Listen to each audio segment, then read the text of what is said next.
E a gente vai conversar sobre um assunto bastante pertinente, muito polêmico na nossa classe. Por que veterinário não dá dinheiro? Por quê? Por quê? Que já que é uma profissão tão legal, já que é um curso que a gente escolhe porque a gente ama os animais, por que que não dá dinheiro? E todo mundo fala isso, e todo mundo acredita nisso. E todo mundo sofre com isso, essa é uma dor muito grande da nossa querida veterinária, a falta de valorização financeira que a gente tem dentro da nossa classe profissional. Infelizmente, essa é uma verdade, não adianta tapar sol com peneira. Isso acontece e eu queria conversar com vocês sobre isso. Mas antes de entrar propriamente nesse assunto e explicar por que isso acontece, eu vou contar para vocês uma história.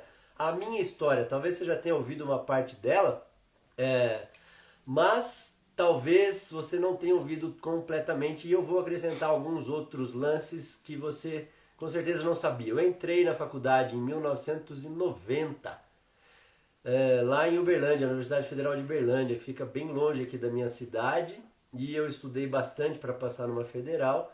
Passei no meio do ano, fiquei muito feliz. Imagina a felicidade de um calouro, né? Todos vocês já passaram por isso também, mas a gente é muito novo, tem pouca experiência de vida, enfim, então eu estava lá super feliz e eu me lembro como se fosse hoje. Eu estava na primeira república que eu morei, era uma casa de fundos e eu estava dentro de um quarto e a janela dava para uma garagem e na garagem tinha um monte de outros veterinários conversando e esses veterinários estavam falando exatamente, tinha gente lá que era já do 10º período, portanto já estava se formando, estava lá mais para entregar TCC, defender o TCC e vazar e cuidar da vida, e alguns outros colegas ali conversando na garagem de casa, porque eu morava na casa dos fundos e na casa da frente também era a casa de veterinário, que aliás morava o Marconi, que hoje é professor da Dermato, ele foi meu veterano, na casa da frente.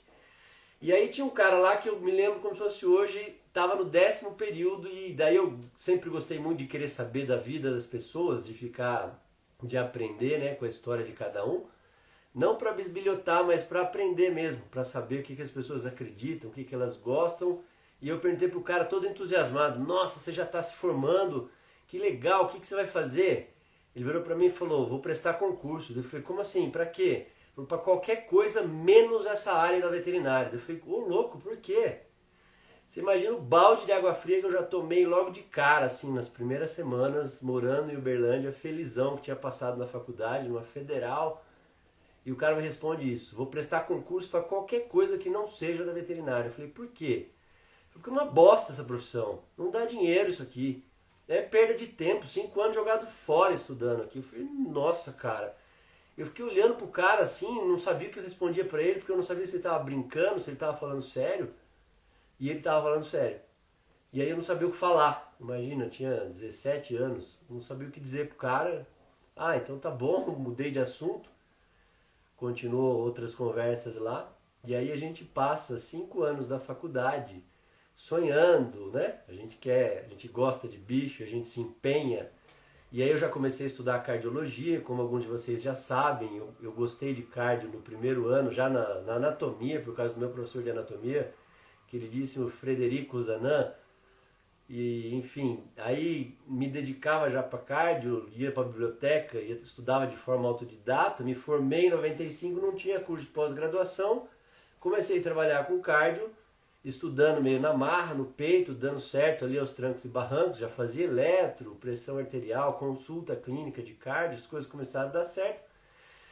E aí, conforme eu já contei algumas vezes, os clientes começaram a elogiar: nossa, como você explica bem, sua didática é muito boa e etc. E presta atenção nisso que eu vou falar, porque isso faz parte da história de por que a veterinária não dá dinheiro.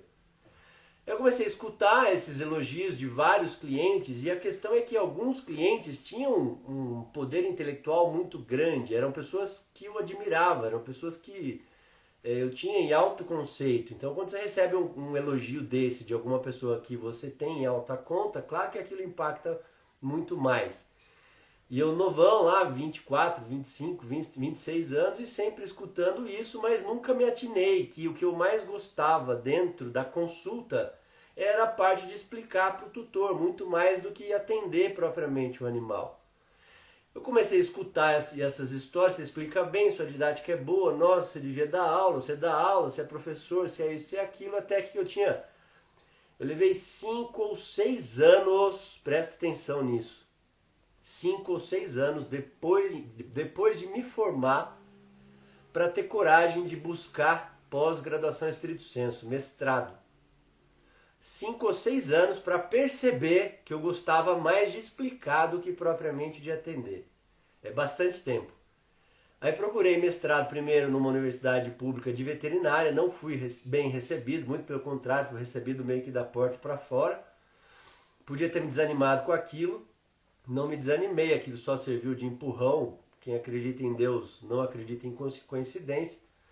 Hoje, se eu pudesse, eu agradeceria, né, o professor, a professora, enfim, que não me recebeu de forma muito gentil, porque isso me levou para o INCOR, que é a maior instituição de pesquisa em cardiologia da América Latina. Então eu vi coisas no INCOR que certamente eu não teria visto na veterinária por questões óbvias, recurso financeiro de pesquisa. Aí fiz mestrado, doutorado, e comecei a dar aula, e nessa de começar a dar aula eu gostava mesmo de explicar. Realmente os meus clientes tinham razão, a minha didática era boa. E aí entra uma pitada de inteligência emocional, você saber o que você faz bem feito. Não quer dizer que você seja arrogante, muito pelo contrário. É só sabendo o que você faz bem feito que você vai conseguir ter destaque profissionalmente. Só sabendo o que você faz bem feito, os seus pontos fortes. Se você não sabe o que você faz bem feito, se você não sabe o que você gosta de fazer, dificilmente você vai conseguir ter destaque profissional e destaque financeiro. Então o primeiro ponto está muito dentro da inteligência emocional. Você precisa saber aquilo que você gosta. E isso precisa estar muito claro. Só que como a gente não tem esse treinamento desde que a gente nasce, a minha geração e talvez a de vocês também não teve a cultura de educação emocional para criança, para filho. A da minha filha agora está tendo. Eu, por exemplo, faço isso com ela dioturnamente. Faço ela perceber o que ela está sentindo, o que ela está querendo, como ela está reagindo. Comparo quando ela reage de um jeito ou de outro. Ó, filha, agora você conseguiu controlar a sua emoção, ó, como ficou muito mais legal. Você não fez birra, aquela hora você não conseguiu tanto. Daí você chorou, você ficou triste. Olha como é muito mais legal quando você controla e dando essa percepção emocional dela própria, porque é isso que nos move. Mas enfim, então eu paguei um preço muito alto pela minha falta de autoconhecimento. 5 a 6 anos para ir buscar aquilo que faz o meu coração cantar. É muito tempo, é um imposto muito alto. Então, se você não sabe exatamente, se você não tem certeza daquilo que você faz bem feito, o que eu sempre falo é, preste atenção nas pessoas que estão próximas a você, porque elas estão de fora, então elas não têm o viés emocional. E certamente elas estão sempre elogiando você, como você faz isso bem feito, nossa, como você tem facilidade para isso ou para aquilo e etc. Presta atenção nisso, porque pessoas que têm baixa autoestima, como eu tenho, por exemplo, eu tenho que trabalhar minha autoestima constantemente. Quando eu recebi os elogios, como sua didática é boa, você pensa, se eu explico bem é porque é coisa banal, qualquer um no meu lugar faria isso. Não é qualquer um. Isso é dom que eu recebi. E aí, ter coragem de dizer, eu sei que a minha didática é boa, não é arrogância, muito pelo contrário. É humildade de saber que eu tenho que colocar isso a serviço das outras pessoas. Eu não sei o que você faz bem feito, mas você precisa prestar atenção qual é a sua facilidade. De novo, preste atenção no que as pessoas ao seu redor falam. Vá buscar coisas no seu passado que você já ouviu. Situações da área profissional que você gosta muito, que você faria de qualquer forma, que você faria sem mesmo pela questão financeira. Por exemplo, dar aula, explicar, dar palestra, nessas lives eu não cobro nada em muitas delas, e faço com o maior prazer, porque faz parte daquilo que eu faço bem feito, que eu sei que é o meu propósito de vida, que a gente já vai esmiuçar isso um pouquinho melhor. Então eu demorei muito tempo, mas eu acabei descobrindo o que eu faço bem feito, e daí consegui canalizar, e daí dando aula no Brasil inteiro, eu comecei a ter reconhecimento de fato pela minha didática. A cardiologia não é um assunto fácil, é um assunto que, muito pelo contrário, muitas pessoas têm medo, e coisa que eu ouvia rotineiramente dando aula é, nossa cara, eu nunca tinha entendido essa parte da fisiologia, nunca tinha entendido por que tinha que fazer isso ou aquilo. Mas agora você me explicando, caiu a minha ficha como eu nunca imaginei que eu pudesse entender. Isso para mim era praticamente um orgasmo intelectual. Era coisa que eu adorava, porque você sente que teve fruto aquilo que você estava fazendo. Isso é o que te coloca no que o psicólogo húngaro-americano Mihaly Csikszentmihalyi chama de flow, que é justamente aquela atividade dentro da sua rotina profissional que você faz com tanto prazer, que você fica tão focado naquilo que você já não sabe se é noite, se é dia, se você está com fome, se você está cansado. Você faz por um prazer tão grande e você perde um pouco da noção espacial. Só sabendo o que você faz bem feito, o que você gosta de fazer, é que você vai conseguir atingir o flow, que é um cruzamento entre a sua habilidade de fazer e o desafio que você tem diante daquilo. Então, quando você tem habilidade muito grande em alguma coisa, exatamente porque você gosta de fazer aquilo e você é desafiado, você tem condição de entrar no flow. A estimativa dele é que em torno de 15 a 20% somente dos profissionais atinjam o flow. Então aí está o primeiro ponto, talvez, do porquê alguns profissionais não encontrem reconhecimento financeiro, não encontraram ainda na profissão algum ponto importante ali que ele realmente goste de fazer e que seja alguma coisa que ele tenha tanto prazer de fazer que ele perca a noção de tempo e de espaço. Mas aí eu continuei dando aula, continuando então na minha trajetória profissional, e aí eu comecei a perceber que justamente as dores que eu sentia na veterinária eram as mesmas dores que outros profissionais sentiam. Era o desgaste físico, muita pressão emocional, porque a gente está lidando com vida e vida de um animal de estimação que é considerado membro da família, dos tutores hoje em dia, e a falta de grana, a falta de perspectiva, de ganhar bem, de ser bem reconhecido e etc. Mas aí você começa a perceber que essa questão de todo mundo na veterinária falar veterinário não dá dinheiro, veterinário não dá dinheiro, veterinário não dá dinheiro e etc., acaba virando o que a gente chama de crença. O que é uma crença? É aquilo que você passa a acreditar que é a verdade absoluta de alguma coisa, de algum fato, não tem nada a ver com crença religiosa. É o seu modelo de mundo, aquilo que você acredita que seja verdade e, portanto, aquilo move o seu comportamento. Vou repetir. Uma crença é aquilo que você tem, se você acredita tão piamente que seja verdade, que aquilo motiva o seu comportamento. Por quê? Porque as crenças ficam armazenadas no nosso sistema límbico, portanto, abaixo da região de consciência. É dali que saem 95% das nossas decisões diárias, da região subconsciente, subcortical, sistema límbico, local onde a gente armazena e processa as nossas emoções. Então tudo que você acredita que seja verdade sai dali a partir das experiências de vida que você teve e que essencialmente tiveram um impacto emocional muito grande. Então tudo que você viveu que teve um impacto emocional grande fica armazenado ali no seu sistema límbico por uma única razão. Para o seu sistema límbico proteger você, ele está tentando te proteger de ter uma sensação desagradável, ele está tentando te proteger de gastar energia desnecessária. Então aí eu tenho que me reportar novamente, eu sempre gosto de fazer isso para explicar, para ficar claro o porquê da gente funcionar assim, do nosso cérebro funcionar dessa forma.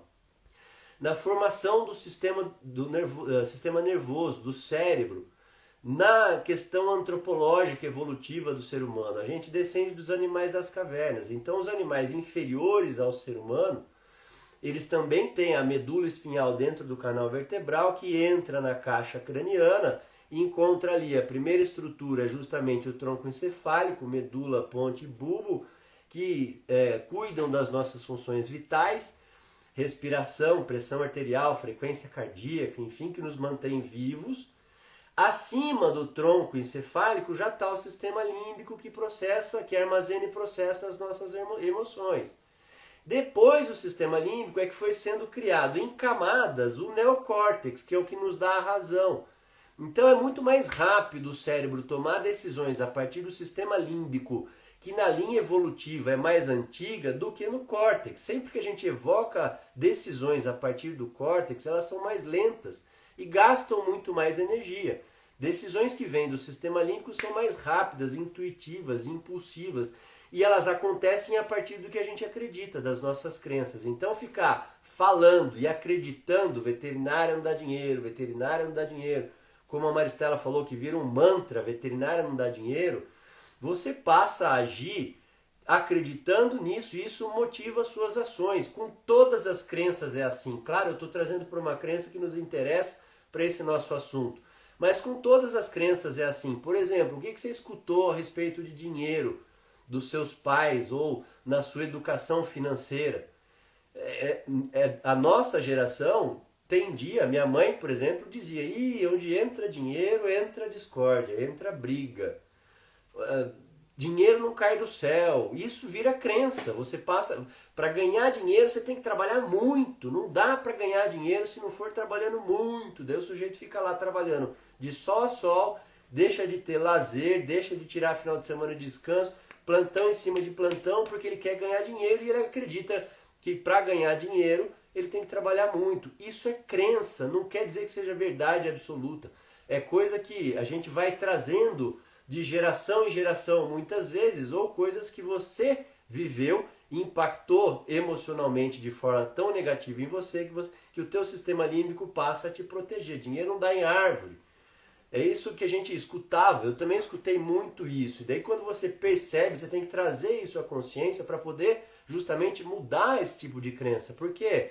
Porque senão o teu sistema límbico, subconsciente, sempre vai tentar proteger você de acontecer aquilo. Então, por exemplo, se veterinária não dá dinheiro, por que cargas d'água você vai trabalhar, se esforçar, tentar fazer alguma coisa diferente, investir numa coisa diferente, sendo que não dá dinheiro? Você vai gastar energia desnecessário e vai quebrar a cara e vai evocar emoções ruins depois, você vai se desapontar, você vai se frustrar. Claro que eu estou falando isso como se fosse uma questão lógica, portanto racional, e não é dessa forma que acontece. O nosso sistema subconsciente ele trabalha com aquela crença tão enraizada que ele nos motiva a fazer de um jeito, de tal ponto que você realmente não ganha dinheiro. Por exemplo, como eu falei no último vídeo que eu tinha postado ontem ou anteontem, se você acredita que pessoas ricas são desonestas, sonegam impostos ou que elas escravizam outras pessoas para acumular dinheiro, como é que você vai ser rico? Então o teu sistema subconsciente vai sabotar você para que as suas ações não te permitam ganhar dinheiro, porque senão você vai ter que encarar aquele julgamento de você com você mesmo. Pô, se eu estou ganhando muito dinheiro, então eu sou desonesto, se está sobrando para mim é porque tá faltando para o outro. E, pô, então tem gente morrendo de fome por minha causa, que é o que muita gente acredita de uma leitura equivocada da Bíblia ou até mesmo da religião, que dinheiro não é bom, que dinheiro é sujo e etc. Então, dentro da veterinária, a gente precisa primeiro acabar com essa crença. Como? Trazendo a consciência. Ou seja, cada vez que a gente parar para acreditar ou que você perceber falando uma besteira dessa, pense nos veterinários que ficaram ricos com a veterinária. Se você não conhece, eu te dou uma lista de 20 nomes agora, ao vivo para você. Anota aí. É claro que você conhece também, é claro que eu não vou fazer isso. Eu só estou te provocando, não vou expor ninguém. Mas eu pessoalmente conheço. Agora, são pessoas que mudaram um pouquinho o jeito de fazer, que buscaram uma releitura da profissão, que fizeram diferente, que acreditaram, que trabalham bastante, que, enfim, investem na profissão, não só na área técnica. Aí que está o ponto. Então, se você começa a desconfiar dessa sua crença que veterinário não dá dinheiro, isso permite você buscar outras fontes de absorção de informação. Não só informação técnica, mas você começa a fazer as coisas um pouco diferentes para você conseguir resultados diferentes. Então vamos lá, desmistificar essa crença. E por que a crença é tão forte? Porque a gente trabalha dessa forma. Cada pensamento que eu tenho gera uma emoção. É tudo muito próximo ali no sistema nervoso central. O que eu penso estimula as amígdalas corticais a liberarem emoção. Como as amígdalas corticais, eu estou cansado de falar dessas estruturas para vocês, que são as regiões que armazenam as nossas emoções desde que a gente está no ventre materno. Então a gente acessa essas emoções, a amígdala mesmo manda um sinal elétrico, um impulso elétrico para o eixo hipotalâmico hipofisário, para ele secretar hormônio, para orquestrar uma resposta hormonal. Isso vai fazer com que haja uma resposta física. você vai ter aumento de frequência cardíaca ou diminuição de frequência cardíaca, boca mais seca, respiração.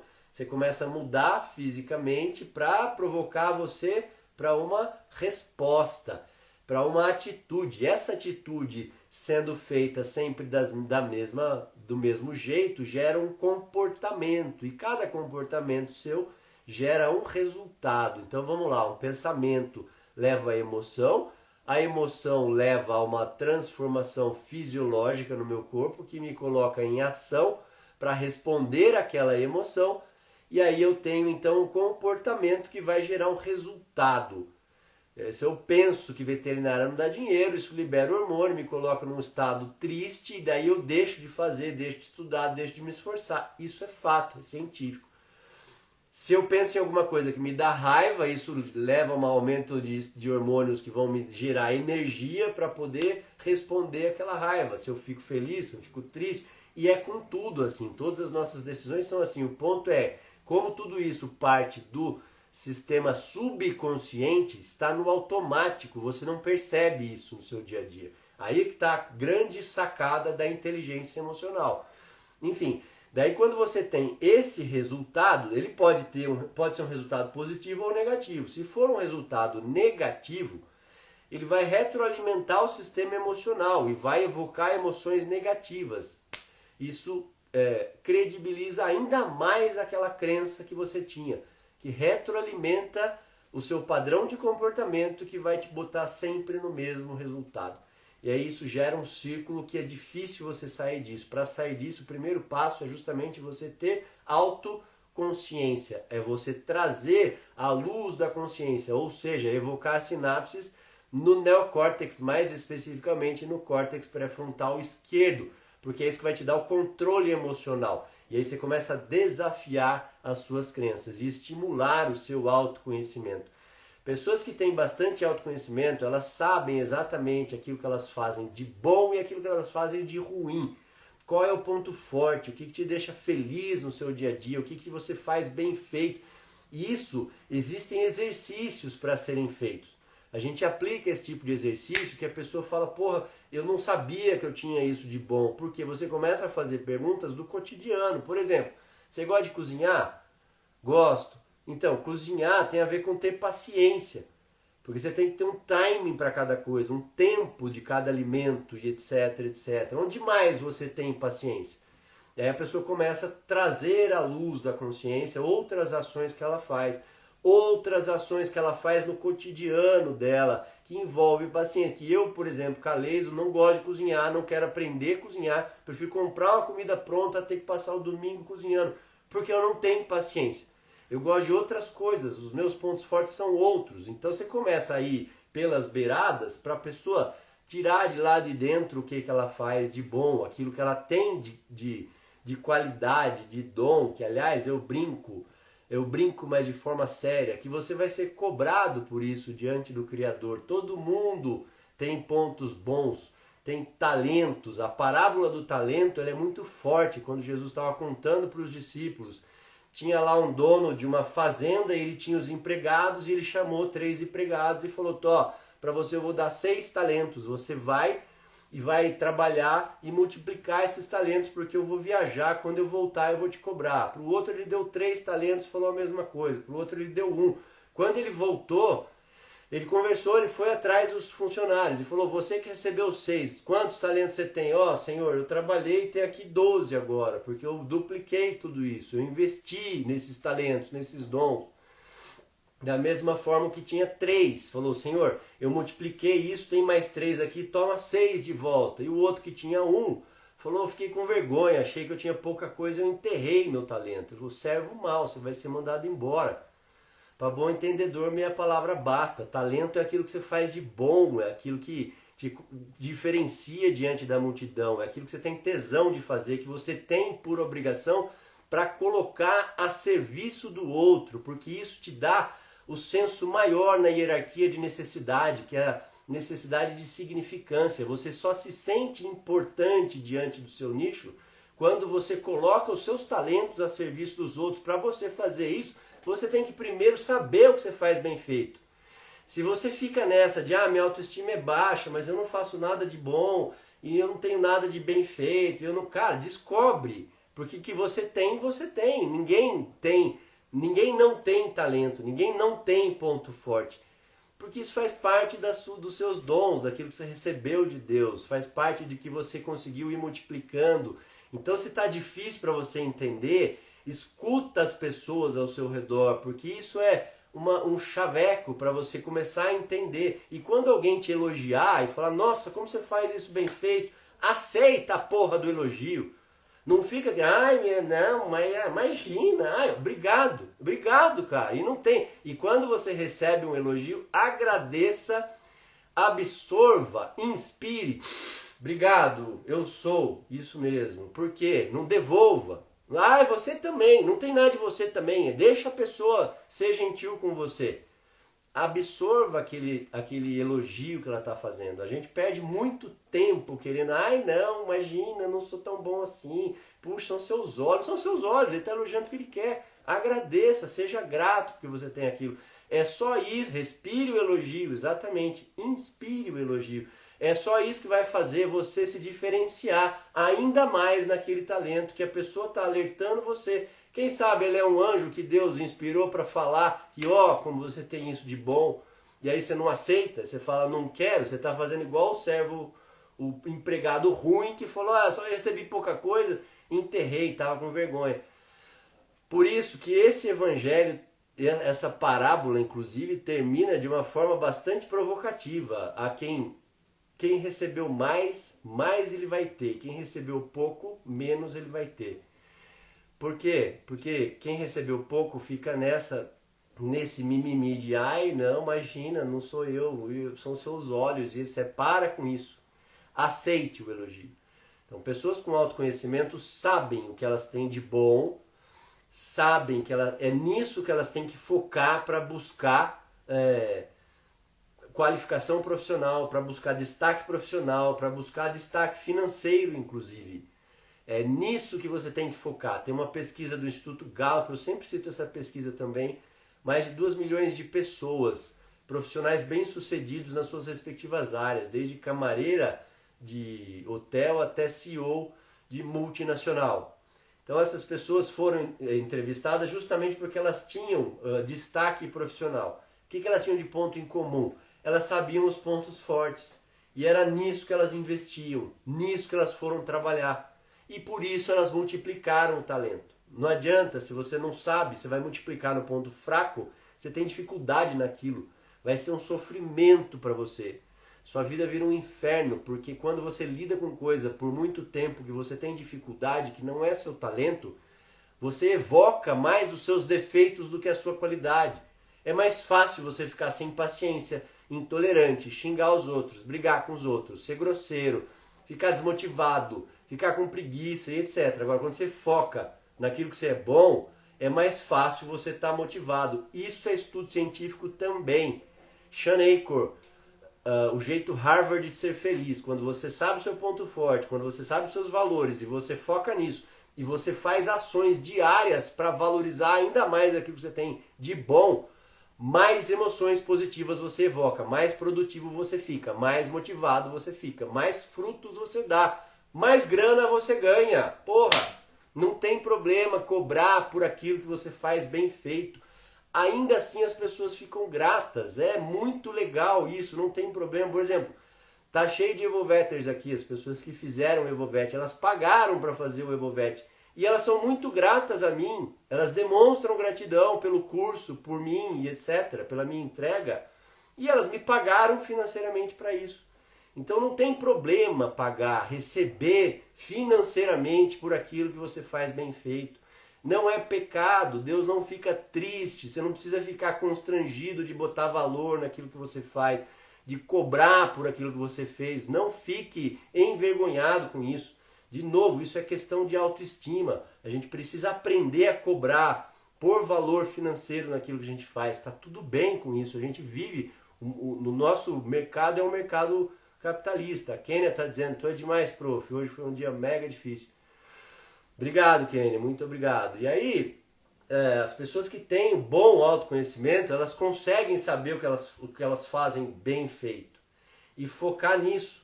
Isso permite com que elas tracem metas e busquem o caminho para alcançar essas metas. Pessoas que não têm autoconhecimento, elas têm mais, que já aconteceu comigo, de novo entra na minha história, por isso que eu pautei toda a nossa conversa de hoje em cima da minha história profissional, para que você entenda que se estiver acontecendo isso com você, você tem salvação, você tem solução, que foi o que aconteceu comigo. Eu também tinha baixo autoconhecimento, minha autoestima sempre foi muito baixa.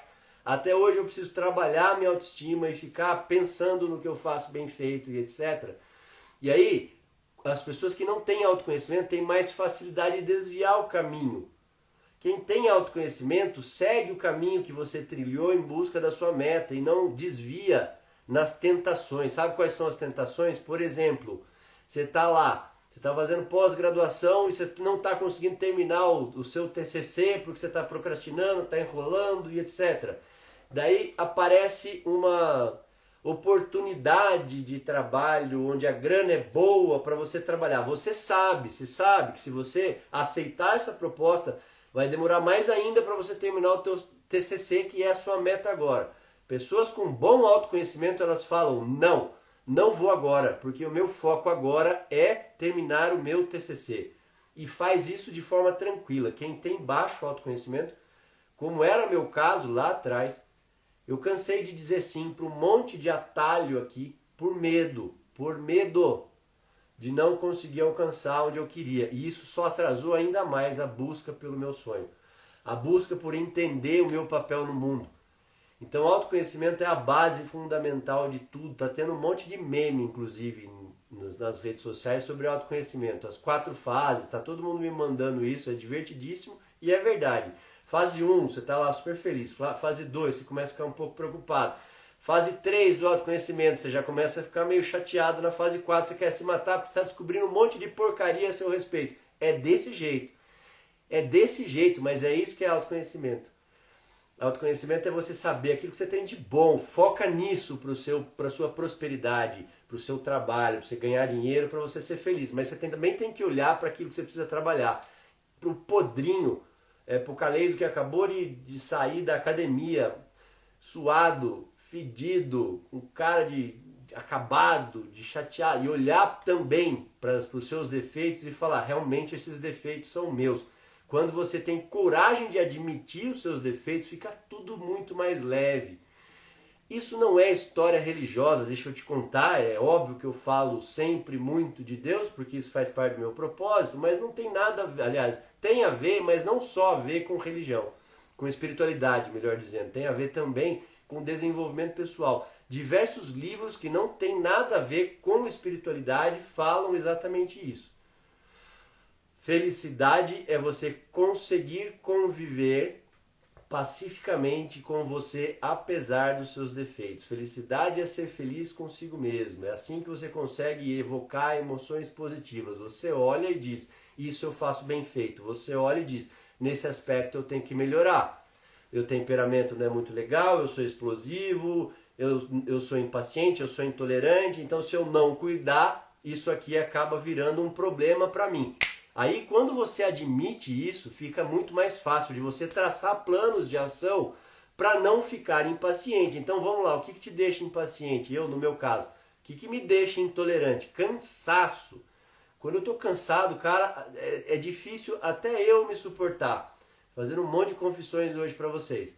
Então o que eu tenho que fazer? Bom sono de qualidade, eu tenho que colocar horário para dormir, horário para acordar, eu tenho que fazer exercício físico, eu tenho que estar descansado, porque se eu estou muito cansado, isso acaba com a minha paciência, com a minha tolerância e destrói o meu temperamento e pode impactar em relacionamento com o cliente, em relacionamento com outras pessoas, enfim. Então, sabendo disso, eu traço planos para conseguir cuidar da parte podre, para deixar, não é esconder, não é botar debaixo do tapete, que é o que a gente vinha fazendo até hoje, que era o que os nossos pais nos ensinaram. A gente não pode demonstrar fraqueza emocional, você não pode conversar sobre os seus defeitos, você não pode demonstrar fraqueza. Tá todo mundo super bem, rede social é isso, né? Você só posta quando tá prosperidade, é amor que não acaba mais, e aí etc. E você sabe que as coisas não são bem assim. Então admitir os seus pontos fracos também faz parte do seu autoconhecimento, porque você traça planos para conseguir se manter ali dentro de um nível razoável de convivência, de tolerância e etc. Fome também para outras pessoas. Também, para mim, fome não é tanto, mas eu sei que tem gente que com fome fica intragável. Então você não pode ficar com fome. Se você vai ficar um tempão fora de casa, tem que levar uma matulinha ali pronta para você parar e comer em algum momento. Isso é autoconhecimento, a gente está falando de coisas práticas. Isso é descobrir praticamente. Isso é inteligência emocional na prática. Não tem milagre. Não adianta pedir para Deus e falar, ai, cuida de mim, me faz uma pessoa melhor. Não faz, isso é dia a dia, é sangrar cada dia um pouquinho. Aliás, tem uma frase que eu gosto muito, você só tem direito de pedir o impossível depois que você já esgotou todo o possível. Você só tem direito de pedir alguma coisa para Deus depois que já tentou, depois que já se esforçou, depois que você já colocou ali o teu sangue, a tua vontade de melhorar. O que é isso? Autoconhecimento. O que eu posso fazer para melhorar isso? O que eu, veterinário, posso fazer para ganhar dinheiro e acabar com essa porra dessa crença que veterinário não dá dinheiro? O que eu tenho que fazer diferente? Vou copiar então quem está ganhando dinheiro, vou buscar outro tipo de ensinamento. Eu vou buscar por autoconhecimento antes de ficar colocando a culpa na profissão ou em outras pessoas, que aliás também faz parte do autoconhecimento e que eu ia abordar com vocês um negocinho chamado de autorresponsabilidade. Autoresponsabilidade é você olhar e ter a consciência de que eu estou no lugar que eu escolhi estar. Nossa, que louco isso, mas eu não escolhi estar na merda do jeito que eu estou. Então, desculpa, mas inconscientemente você escolheu. Se você está na merda, você escolheu estar na merda. Claro, salvo algumas exceções, mas onde a gente está hoje, é fruto das nossas escolhas passadas. O que você fez, o que você se esforçou para fazer, como você se esforçou para lidar com tudo aquilo, para lidar com puta, eu tô vendo que eu tô sofrendo um monte de pressão no trabalho e eu não tô aguentando, e o que você está fazendo para melhorar? Você procurou uma terapia? Você procurou uma igreja para rezar? Você procurou um curso? O que você está fazendo para melhorar? Não estou fazendo nada. Então, é uma escolha. Isso é autorresponsabilidade. Realmente, eu me dei conta que as coisas não estavam indo bem, demorei para tomar uma atitude ou não tomei uma atitude. Isso é uma escolha. Isso lá na frente, a vida vai cobrar, teu corpo vai cobrar, teu emocional vai cobrar, teu dinheiro vai cobrar. Só que daí a gente se resguarda no quê? Veterinário não dá dinheiro mesmo, tá vendo que bosta de profissão que é? É por isso que a crença ela é perigosa, se você não tem consciência dela. Porque ela serve para te proteger, para te deixar ali no quentinho, para te deixar no gostosinho. Você não precisa então buscar por outros caminhos, você não precisa se arriscar por outras coisas. Por quê? É porque não vai dar certo mesmo. O veterinário não dá dinheiro, não adianta. E assim é em outras áreas da vida. Tudo que tem relação com as nossas crenças. Quando você passa a desafiar essas crenças, daí você tem condição de agir de forma diferente e conseguir resultados diferentes. Como é que você desafia as crenças? Primeiro, precisa trazer à luz da consciência. Primeiro você precisa entender. Primeiro precisa ter autorresponsabilidade. Hoje o lugar que eu estou reflete as minhas escolhas passadas, mesmo que essas escolhas tenham sido inconscientes. Então beleza, admitiu isso, assumiu isso, agora bola para frente. Então o que eu posso escolher hoje de diferente para consertar o que não está tão legal? Porque lá na frente eu quero estar em outro lugar. Deixa eu falar, a vida é muito pequena para a gente ter medo de correr todos os riscos. A nossa resposta quando a gente se sente ameaçado, é a mesma resposta de milhares, milhões de anos atrás, quando a gente viveu nas cavernas, nas savanas africanas. Lá, a ameaça fazia a gente correr ou fugir, só que era uma ameaça real. Era uma ameaça de um predador que tentava nos matar. Hoje, a ameaça é mais virtual. Claro, salvo exceções, de uma pessoa armada te ameaçando, um assalto, um acidente ou qualquer coisa, salvo exceções, a gente se sente ameaçado com muito pouca coisa. Porque são mais ameaças voltadas ao nosso ego, à nossa honra. Mas se eu arriscar e se não der certo?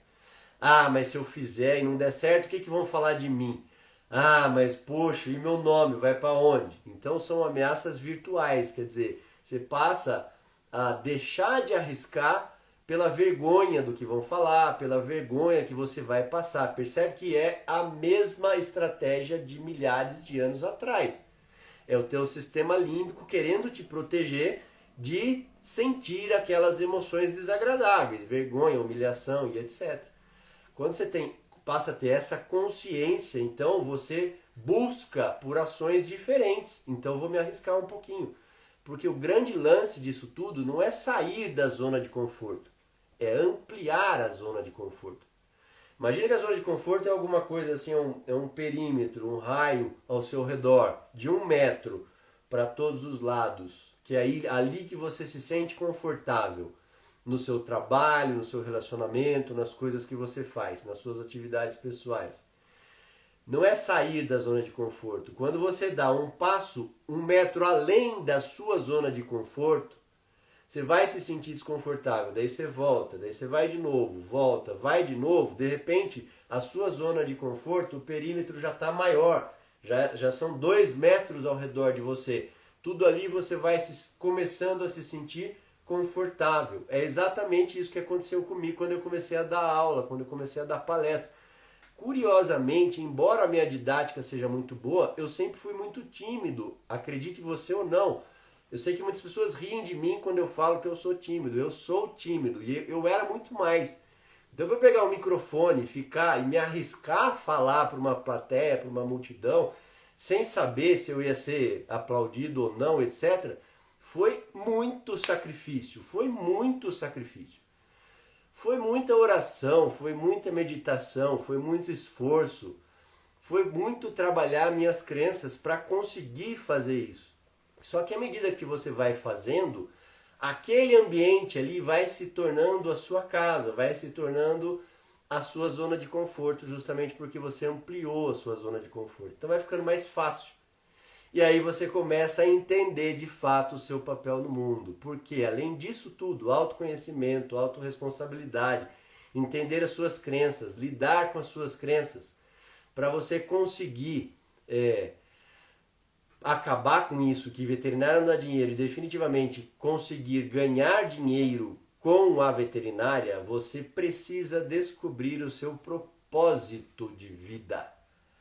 Propósito é aquilo pelo qual você acorda todas as manhãs, é aquilo pelo que você briga, é aquilo pelo que você daria a sua vida, e o seu propósito está relacionado à sua história de vida. Existem exercícios para ajudar você a descobrir o seu propósito. Engana-se que o propósito de trabalhar é ganhar dinheiro. Não é ganhar dinheiro. O dinheiro vem por consequência, e ele vem em muito mais quantidade quando você faz as coisas pelo propósito e não pela grana, e não pelo dinheiro. Então, há diversas pessoas que fizeram o Evovet que testemunharam isso. Duplicar o faturamento, triplicar o faturamento, aumentar em 80%, 70%, 50% e não fizeram pensando nisso. Elas simplesmente descobriram o próprio propósito, elas descobriram como gerenciar as próprias emoções, descobriram como fazer as coisas, e isso, em consequência, trouxe mais dinheiro para elas. Por favor, quem está aqui e que me deu esse testemunho, que fez o Evovet, só levanta a mãozinha, por favor. Se não levantar, eu falo o nome de vocês. Eu já vi diversas pessoas. Já vi a Gica, que me deu esse testemunho. Já vi a... Quem mais? A Daniela Rosa, eu vi que estava aqui. Enfim, elas não fizeram pelo dinheiro. Só que fazer pelo propósito faz você ganhar mais também. Então, se você continua reclamando, veterinário não é dinheiro, não dá dinheiro. A Priscila Walters, obrigado, Priscila. Ela também me mandou um depoimento recentemente, já está lá no site. Simplesmente porque você começa a ter outra visão daquilo que você faz, melhora a sua percepção do porquê você faz. É a frase do Nietzsche que eu mais gosto. A Daniela Velze também, obrigado, Dani. A Tice, obrigado. A frase do Nietzsche que eu gosto quem tem um porquê enfrenta quase todos os como. O que é o porquê? É o seu propósito. Por que você faz o que você faz? Por que você trabalha? Por que você acorda todo dia? Por que você enfrenta tanta dificuldade? Por quê? Se você não sabe o porquê, as coisas ficam sem sentido. E isso, de novo, é a última escala hierárquica de necessidades do ser humano, que é justamente você saber o porquê você faz. Isso te mantém focado, isso não te dá felicidade, isso te dá realização. É diferente quando a gente busca felicidade de quando a gente busca realização.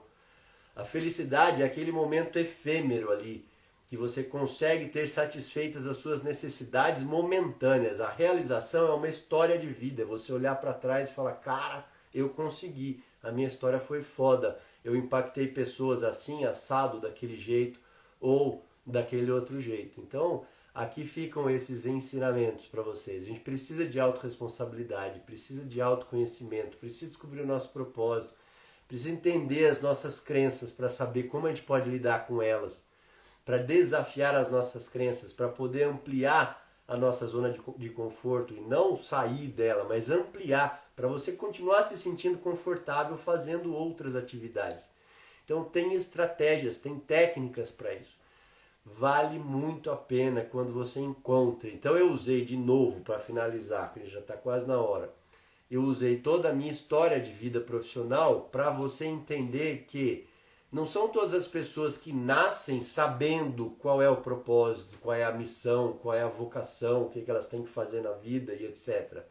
Algumas pessoas, como é o meu caso, aliás a maioria, você vai descobrindo no meio da sua trajetória, mas precisa ter sensibilidade, refinar a sensibilidade para você conseguir ir entendendo os sinais que a vida vai te dando. Pessoas que vão te falando, como você vai se sentindo em cada atividade que você faz, para descobrir qual é o seu flow, que é o seu máximo de habilidade com o máximo de desafio, de você se sentir desafiado e colocando tudo isso à disposição do outro, sem se preocupar com o dinheiro. Então você não faz pelo dinheiro, mas o dinheiro vem em maior quantidade por acréscimo. Por quê?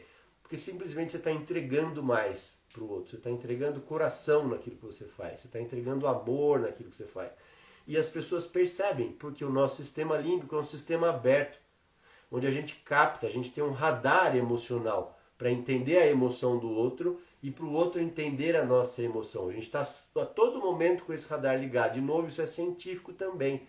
E à medida que você faz por amor, pelo seu propósito, porque você gosta, porque aquilo para você é o momento máximo do seu dia, quem está ali do seu lado capta essa mensagem, mesmo que de forma inconsciente. Aí ela aceita pagar mais pelo teu serviço, ela aceita fazer outros serviços e contar para outras pessoas, para que outras pessoas sejam impactadas também por você. Enfim, dá para melhorar, dá para acabar com essa crença de que veterinária não dá dinheiro. É só a gente buscar por outro tipo de aprendizado, além do aprendizado técnico. A gente está buscando somente por aprendizado técnico. Isso não traz prosperidade para ninguém. Por quê? Porque é só uma parte do bolo, é só uma fatia. Você atende pessoas. Se você não busca essa compreensão de pessoas, desculpa, mas não adianta nada. Financeiramente não é isso que vai trazer resultado, como já está, o mercado está mostrando isso. São milhares de pós-graduação presencial, à distância, mais ou menos, aqui, ali, com prática, sem prática, curso de aprimoramento e etc, etc, etc. E está todo mundo continuando reclamando que veterinário não dá dinheiro. As pessoas estão buscando outras coisas e estão tendo resultados diferentes. Enfim, meu povo querido, muito obrigado pela atenção de vocês mais uma vez. Eu vi que muita gente aqui acabou comentando, como diz a Mili Barros Palma, minha amiga de Salvador. Eu falo mais que o homem da cobra quando eu falo sobre esse assunto e daí nem sempre eu consigo parar para responder. Algumas pessoas perguntaram aqui, como faz para me inscrever no Evovet? O link está na minha bio aqui no Instagram. Se você entrar na minha página principal ali, tem ali o link, você clica lá, entra na página e aí tem um vídeo de abertura, se você quiser assistir esse vídeo, dura uns 26 minutos, onde eu explico um pouco do que eu expliquei aqui agora nessa live. Depois tem mais de 30 vídeos de depoimentos de pessoas que já fizeram o Evovet e dos ganhos que elas tiveram. Ganho financeiro, ganhos emocionais, ganhos de foco, ganho na família, ganho no trabalho, ganho nos relacionamentos, enfim, está riquíssimo de depoimento dessas pessoas que generosamente gravaram os vídeos para mim, para me dizer qual foi o ganho que elas tiveram já no primeiro mês pós-Evovet. Aí tem lá falando um pouco de mim, falando um pouco do curso, mas já me antecipando, são 4 módulos online ao vivo, onde a gente se encontra todas as terças-feiras de setembro, desde o dia 1º de setembro, que é uma terça-feira, das 20 às 22h30, por uma dessas ferramentas de videoconferência, e daí a gente muda a sua vida. Aí você muda a vida, certeza. Se você, além disso, ainda tem diversos bônus, está tudo lá na página. São 7 palestras que você pode assistir de profissionais referência na área de veterinária, que são bem legais essas palestras. Então é isso, meu povo. Fiquem com Deus. Boa semana para vocês. Obrigado pela presença até o final da live. Me deixa sempre muito feliz saber que vocês estão gostando do conteúdo. Se vocês puderem mandar esse conteúdo por aviãozinho para outras pessoas que também precisam, mas que eventualmente não puderam estar presentes, por favor, eu agradeço muito. É muito importante porque o algoritmo do Instagram entende que esse é um conteúdo relevante e ele mesmo acaba entregando para outras pessoas. Eu também postei um vídeo antes de entrar na live, um pouquinho antes das 21 horas, onde eu explico sobre um cãozinho vira-lata. Tá bem legal esse vídeo, também tem a ver com o assunto de agora, que eu não vou falar para não dar spoiler, eu vou pedir para você ir lá na minha timeline. O título do vídeo é o seguinte: se todo veterinário gosta de vira-lata, vai lá e aí deixa teu comentário, manda por aviãozinho também, me ajuda a distribuir o conteúdo, por favor, que daí o algoritmo entrega mais pessoas podem ser impactadas com essa vertente importante para nós profissionalmente. Beleza, meu povo? Fiquem com Deus, então. Deixa eu ver se eu perdi algum comentário aqui, todo mundo me agradecendo, eu também agradeço a todos, bom descanso, boa semana. Fiquem com Deus. Beijo pra vocês e até segunda-feira que vem, se Deus quiser. Valeu, um abraço.